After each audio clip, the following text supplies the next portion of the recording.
รีวิวสวนหลังบ้านกันทุกคนใน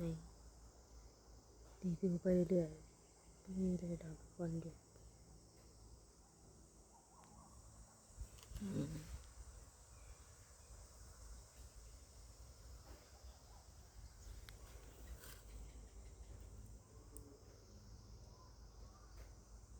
รีวิวสวนหลังบ้านกันจ้า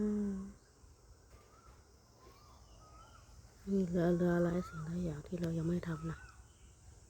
เรารอถูกรางวัลที่ 1เราจะทำรั้วใหม่ทั้งหมดเลย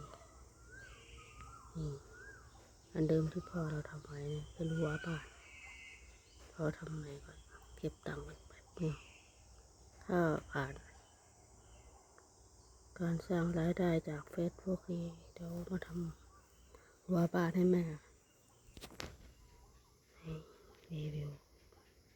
อันนี้จะเป็นราวตากผ้าที่พ่อแกทำไว้เหลือแต่ฝีมือเราตอนนี้สิ่งที่เราเฮ็ดไว้